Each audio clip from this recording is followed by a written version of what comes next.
Ça y est, je pense qu'on est en direct. Bonjour à tous, bienvenue sur notre live citoyen, édition numéro 9.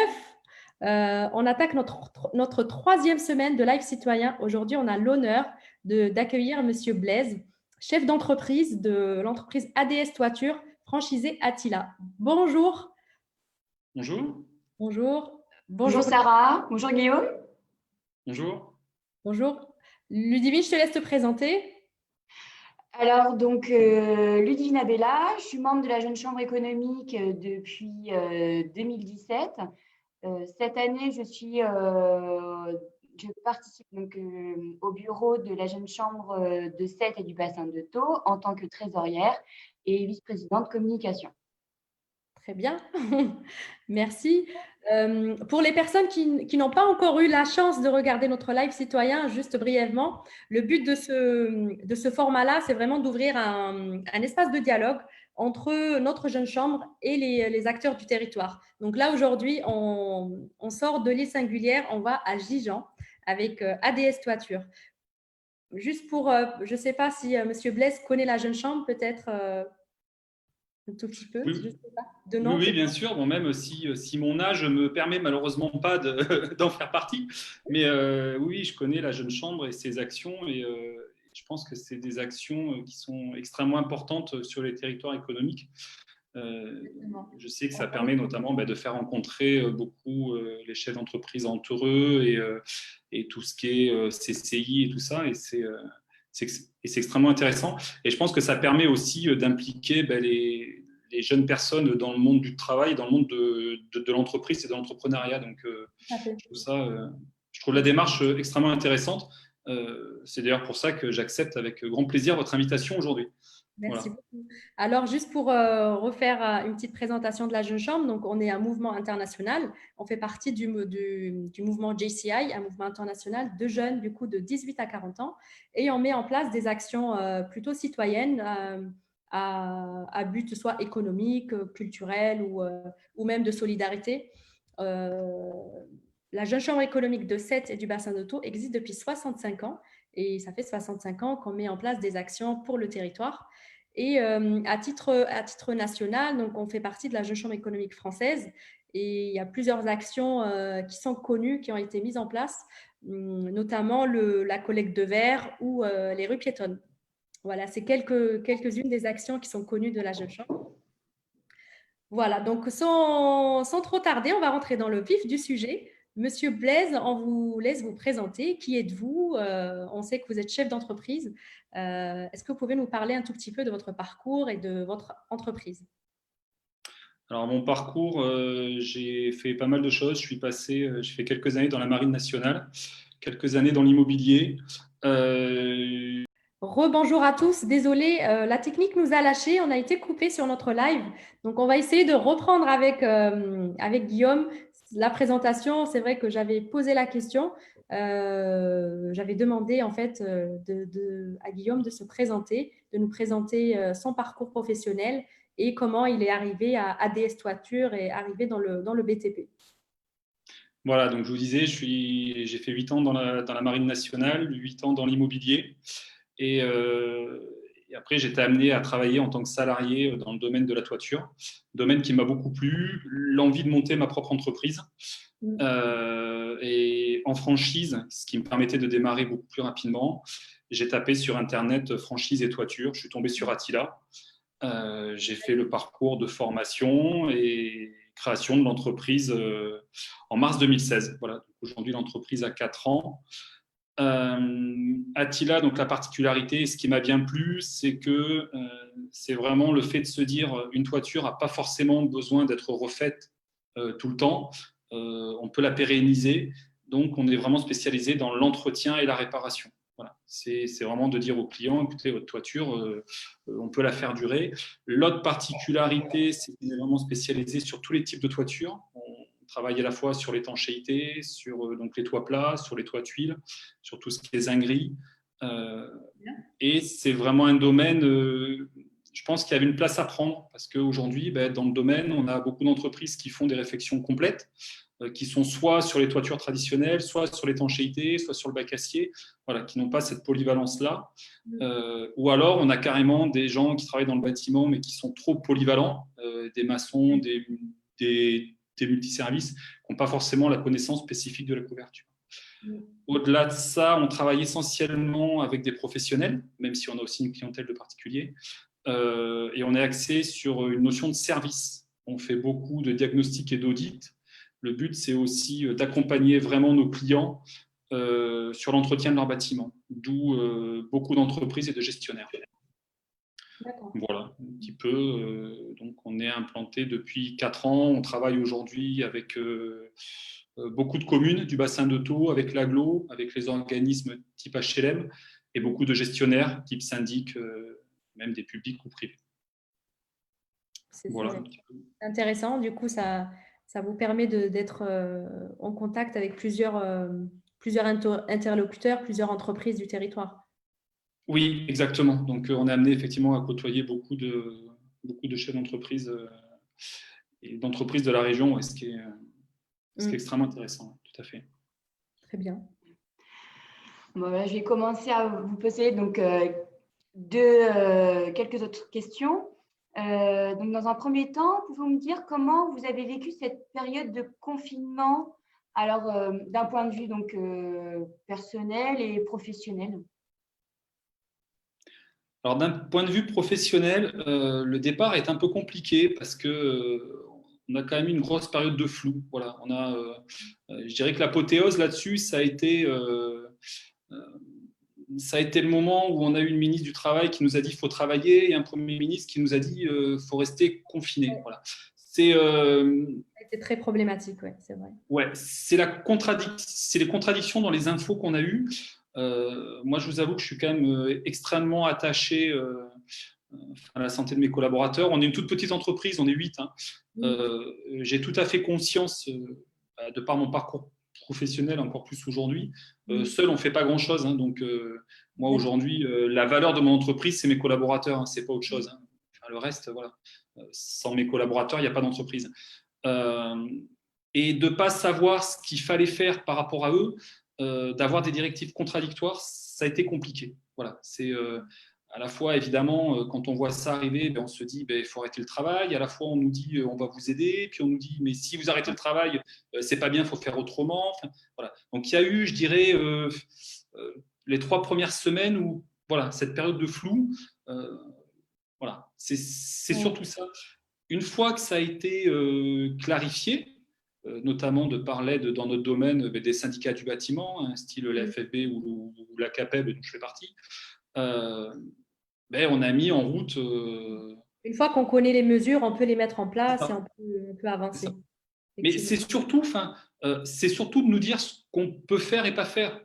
Après, les idées, on se creuse la tête. Voilà, enfin, je veux dire. On s'adapte à la situation et puis on investit les collaborateurs avec nous, on leur explique, on demande les idées de chacun et puis on met des choses en place.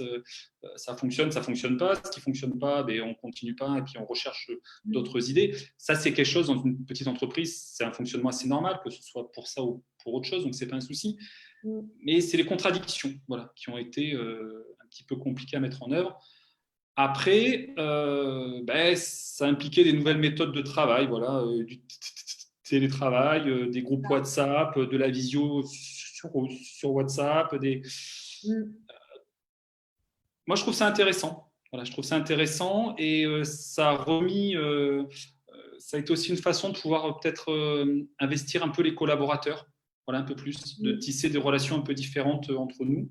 Je trouvais ça intéressant. C'est vrai que c'est une nouvelle façon de travailler. Ça chamboule un peu notre ouais, mais nos habitudes. C'est bien qu'on entende sortir de sa zone de confort. Enfin, moi, c'est pas quelque chose qui me pose un souci. Voilà. Et quel était justement, parce que là vous étiez dans le flou, quel a été le point où justement vous avez pu mettre vos actions, c'est-à-dire c'est grâce à la CAPEB, c'est ça, ou la FFB que vous avez pu tout mettre au clair, comment ça s'est passé en fait? Beaucoup en fait, les premières infos, c'est la télé. c'est comme tout le monde. Après, on a le comptable qui nous envoie des infos, on a le gestionnaire de paye qui nous envoie des infos. Alors, nous, on a la chance de travailler en gestion de paye avec la CAPEB. Donc, du coup, ils avaient quand même de bonnes infos vu que c'est notre syndicat. Et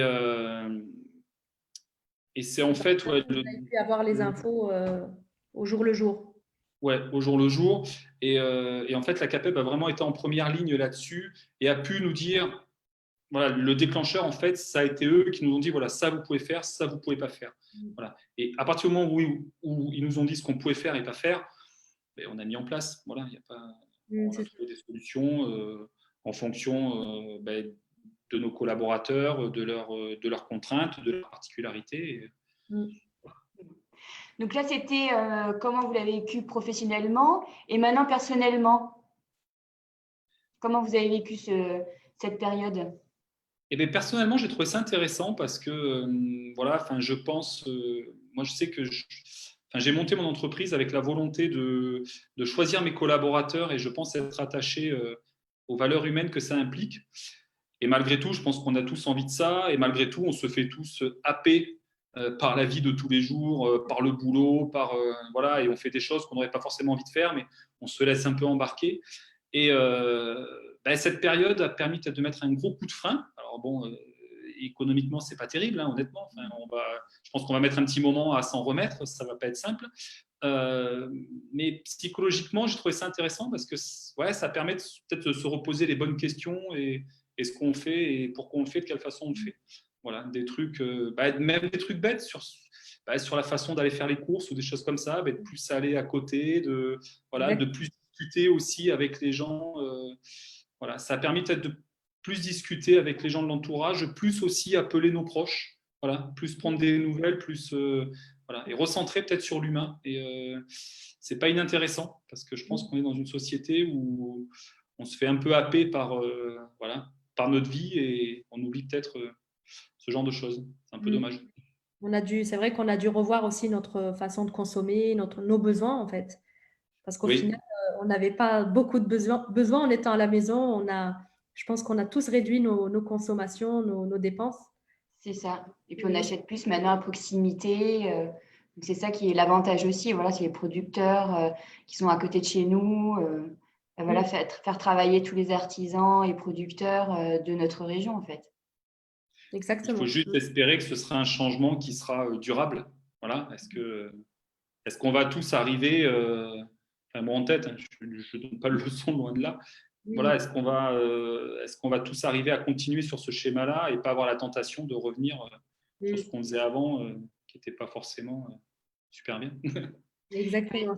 Justement, donc je vais rebondir là-dessus. Donc, comment vous voyez la période après confinement et quelles actions vous voulez mettre en place ou que vous souhaitez mettre en place au sein de votre entreprise?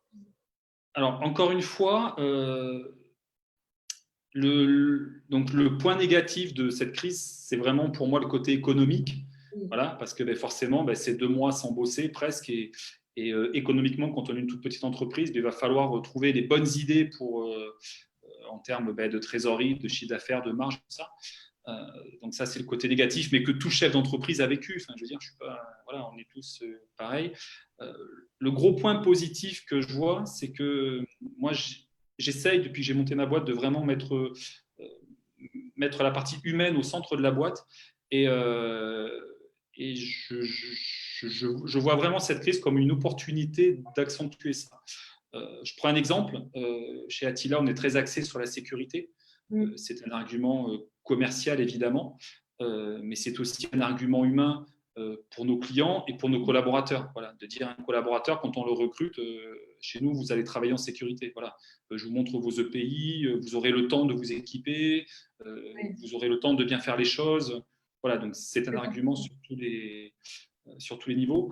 Et effectivement, je pense que cette crise va nous permettre de dire, vous voyez que l'humain, c'est important, et accentuer toutes les démarches sécuritaires que l'on a. Je prends un autre exemple. On est aussi habilité à travailler sur les supports amiantés. Donc, tout notre personnel est formé amiante. c'est aussi quelque chose qui nous a aidé dans les protocoles Covid-19, en fait. Ce qu'on nous a demandé de mettre en place, c'est pas si différent de ce qu'on mettait en place dans l'amiante. Avant, Donc, oui. les collaborateurs, au final, ça n'a pas été quelque chose de très, très nouveau. C'était de porter des masques, de désinfecter. Ils avaient l'habitude de faire ça, là, déjà. Mais c'est une façon, voilà, d'accentuer, de dire il faut vous protéger. La santé est un capital important. Voilà. Donc, je veux vraiment profiter de ça, en fait, pour rebondir là-dessus, sur l'aspect humain et sécuritaire. Et aussi, je pense que ça va permettre de rebondir sur l'aspect investissement de tous les collaborateurs dans l'entreprise, de dire on sort d'une crise, il va tous falloir qu'on se remonte les manches et on va tous le faire ensemble. Voilà. Et encore une fois, comme c'est des valeurs auxquelles je suis assez attaché, je trouve que cette période nous donne l'occasion d'intégrer les collaborateurs dans l'avenir de l'entreprise, dans l'avenir de l'entreprise, dans les actions à mener, voilà, encore plus. Et je trouve qu'en ça, c'est une chance. Donc, voilà. Oui, et puis ça implique aussi les collaborateurs. C'est beaucoup plus moteur d'être acteur au sein de son entreprise que d'être juste un simple salarié. Et justement, alors comment ils ont vécu vous avez eu des retours justement par rapport de vos salariés par rapport à cette situation? Parce que comme vous souhaitez les impliquer justement un peu plus dans l'entreprise, est-ce que vous avez eu c'était bien reçu par rapport à vos salariés? Est-ce que c'était positif? Parce que c'était en fait un souhait que vous avez que vous mettez en avant, les impliquer plus. Est-ce que ça a été bien reçu? Bien reçu, je pense. Je pense aujourd'hui que j'ai la chance d'avoir une équipe qui sont extrêmement. Je pense que tout le monde est réceptif là-dessus. Après, ça va encore faire l'objet d'échanges, voilà, pour vraiment tout expliquer à tout le monde, ce qu'il faut mettre en place. Je pense que la volonté est là. J'ai aucun doute là-dessus. J'ai pas de souci là-dessus. Après, il va falloir être extrêmement transparent, explicatif sur le pourquoi du comment de ce qu'on met en place. Voilà. Je pense qu'il y a beaucoup de travail de pédagogie et de compréhension à faire, et c'est normal. Je pense que les gens ne peuvent faire bien que ce qu'ils comprennent bien. Si vous ne pouvez pas demander à des gens de faire des choses qu'ils ne comprennent pas. Donc, la volonté est là. Après, ça va être de l'échange et de la communication. Il y a toujours une période de toute façon d'adaptation et de transition quand on met en place des changements. Ça, c'est ça. C'est humain. Et la particularité aussi, c'est que pour certains de mes collaborateurs, ils ont quasiment arrêté de travailler un mois et demi. Ça n'arrive jamais. Donc, entre guillemets, il faut se remettre au travail. Alors, c'est pas qu'ils n'aient pas la volonté de se remettre au travail, loin de là. Mais je pense qu'il y a des habitudes qui se sont perdues. Alors, il y a des mauvaises habitudes qui sont perdues et c'est très bien. Mais il y a des bonnes habitudes qui vont devoir se remettre en place et je pense que ça ne va pas se faire du jour au lendemain. Voilà. Donc là aussi, peut-être une petite difficulté, mais encore une fois, une petite difficulté sur laquelle justement on peut rebondir et ça peut peut-être permettre de repartir sur de bonnes bases sur certaines choses. Exactement. Notre entretien touche un tout petit peu à sa fin. Je vais regarder si on a des commentaires sur le chat. Pour l'instant, il n'y en a pas. Donc, on va peut-être clôturer par une dernière question. Qu'est-ce que cette période, en fait, finalement, de confinement, malgré sa difficulté, elle vous a apporté? Est-ce que vous avez vécu un moment particulier qui vous a touché? Encore une fois, je vais revenir un petit peu sur quelque chose que j'ai déjà dit. Ça m'a permis, personnellement, et je l'ai même ressenti dans mon entourage, je l'ai ressenti un peu comme un gros coup de frein. Et à un moment de se dire, là, on fait quoi? Je pense que ça m'a permis de me poser des questions qu'on ne se pose pas au quotidien. Voilà. Et de dire, et qu'est-ce qui est important et qu'est-ce qui n'est pas important? Et peut-être de recentrer les priorités sur des trucs bêtes, appeler des gens, prendre des nouvelles et de se dire, peut-être que dans la vie de tous les jours, on oublie de faire des choses et que là, on a pensé à les faire. Alors, pendant cette période, c'était entre guillemets assez simple parce qu'assez naturel. Après, la difficulté, ça va être de dire dans le temps de pas repartir un peu comme avant et de garder à l'esprit ce que cette période nous a apporté, parce que malgré tout, je pense que c'est une expérience voilà, C'était c'était intéressant. quand même enrichissant, oui, à titre personnel, Oui, ça a été enrichissant pour moi. oui, oui, complètement. Enfin, moi, je le vois comme ça. Oui, c'est une prise de recul complet en fait, hein. C'est ça, c'est ça. Après, le but, c'est que cette prise de recul, enfin, que cette difficulté, on en fasse quelque chose de positif et de constructif. Voilà, c'est ce qu'on en fait après, tout simplement. Et oui. On clôture bien là. Bah, merci. J'espère. Merci beaucoup pour d'avoir accepté notre invitation, d'avoir clôturé ces 3 semaines de live citoyen. Et Merci à vous de m'avoir invité. c'est vrai que c'était intéressant aussi d'avoir le regard d'un chef d'entreprise, comment elle a vécu cette période. C'est vrai que vous nous avez parlé de tout ce qui a été positif, ce qui a été peut-être formateur aussi. Niveau peut-être économique, qu'est-ce que ça a engendré comme difficulté? Ah ben, ça a engendré qu'on paye des charges sur de l'argent qu'on ne rentre pas. Pour la faire courte et simple. Donc, voilà. Donc, à un moment, on va essayer de rationaliser les coûts sur les prochains mois. On va essayer d'augmenter la productivité. Et ce que j'essaie d'expliquer à mes collaborateurs, c'est qu'augmenter la productivité, c'est pas tirer dans tous les sens à tout va. C'est trouver des solutions pour augmenter le confort et la sécurité. Et sachant que des collaborateurs qui travaillent dans le confort et la sécurité, statistiquement, deviennent plus productifs. Oui, Donc, voilà. Je pense qu'il y a des choses, ça va nous permettre de mettre en place des choses nouvelles. Et disons qu'habituellement, on y réfléchissait par envie, parce qu'on avait envie de progresser là-dessus. Là, c'est ce que j'explique à mes collaborateurs, c'est plus une envie, c'est une nécessité. Donc, on va être obligé. Voilà. Il faut l'implication de tout le monde, on revient là-dessus, l'implication de tout le monde et les bonnes idées pour augmenter la productivité dans le confort. Donc, il n'y a plus qu'à retrousser les manches, comme vous disiez tout à l'heure. c'est ça. Très bien. Ben, merci beaucoup. Merci Ludivine de m'avoir accompagnée pour ce live citoyen. Avec plaisir. Merci à tous d'être ici.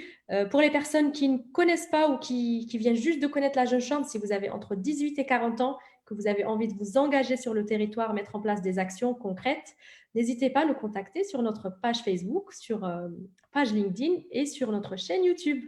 Merci à tous, merci Guillaume, merci Ludivine et à très vite sur nos réseaux sociaux. Merci à vous. Bonne À soirée. bientôt. Au revoir. Merci, au revoir.